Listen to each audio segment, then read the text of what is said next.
Hello again, boys and girls. It's me, Rona Barbour, the storyteller, and I want to tell you a little story today about why sometimes things need a struggle before they become good. And it's about a little boy called Sam, who every morning he helped his father to make up the sandwiches for that day.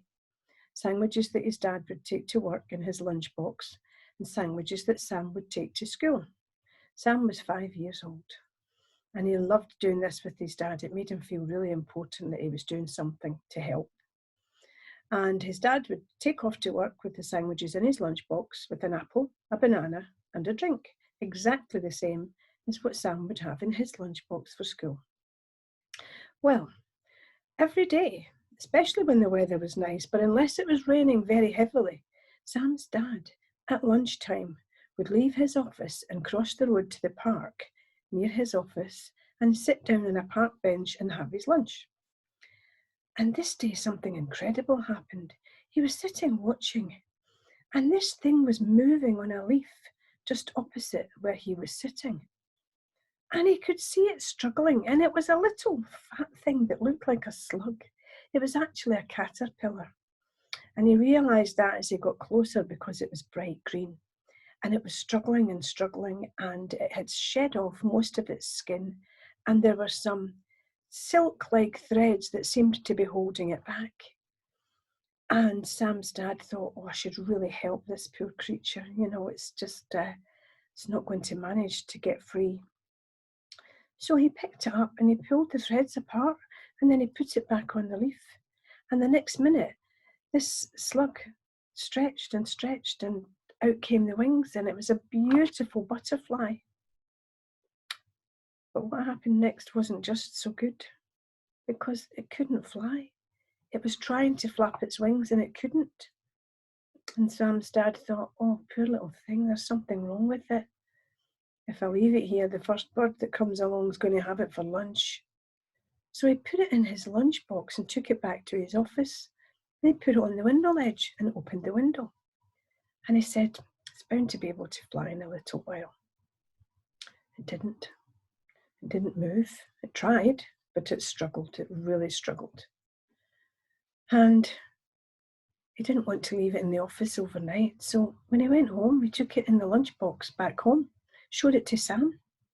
Look what I found today, he said, isn't it beautiful? And Sam said, oh, look at the colours, Daddy, it's fabulous. He said, but it can't fly, the poor little thing, so we'll look after it until it can. So he put it on their window ledge and opened the window. Couldn't move. And then Mum comes in to the sitting room and she said, what's going on?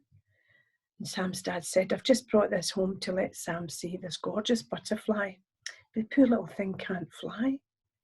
And Sam's mum said, oh, that's a shame. Let's see how it goes.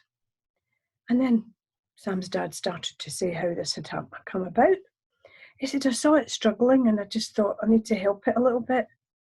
Sam's mum said, no, you didn't release it from its cocoon, did you? That's what it's called when they're still wrapped up. And he said, yeah. She said, oh no, that's the last thing you should have done, because the butterfly needs its muscles to be built up to be able to fly. It takes a lot of strength to fly. And unfortunately, you've interrupted that process. You've stopped that right at the point where that little butterfly is going to need to build up its strength. I'd no idea, said Sam's dad. And Sam's mum said, well, I've got an idea that might help. She went and got her sewing box and took out a spool of thread. And she picked up this tiny, beautiful butterfly and wrapped thread round its wings and put it back on the window ledge. And for the next 2 days, that little thing struggled and struggled and struggled to get those threads off. But see, when it did, they were all there to see. Sam, his mum and his dad, sitting at the table in the dining room where they'd moved it through so they could keep an eye on it, in the dining room window ledge. The window was open, and the next thing, the butterfly's wings spread and fluttered. And my grandson calls them flutterbys, and I'm not surprised, because I think that name suits them perfectly when you see them flutter by. I don't know why they were called butterflies. I think that was a mistake. I still like to call them flutterbys. Well, the next minute, that butterfly fluttered by the dining room window and disappeared. And Sam and his mum and dad cheered and clapped and said, "Yay! Yay, we've saved it!" The next day, when Sam's dad went to work, usual procedure, the usual thing at lunchtime, took his sandwiches over to the park bench and was sitting eating them. And on that very bush where he had seen that caterpillar that first day, he saw a butterfly, and it looked exactly like the butterfly that he had taken home. And guess what? It saw him, and it fluttered over, and it fluttered by 2 or 3 times. It fluttered by Dad, so close it could have touched his nose. And I think that was the butterfly's way of saying, I know you tried to help and it didn't work out at first, but thank you for taking me home. And thank your wife for making me all better. Now, of course, the butterfly couldn't say that, but I think that's what he was thinking as he fluttered by and flew off and lived happily ever after. Hope you liked that wee story. Thank you.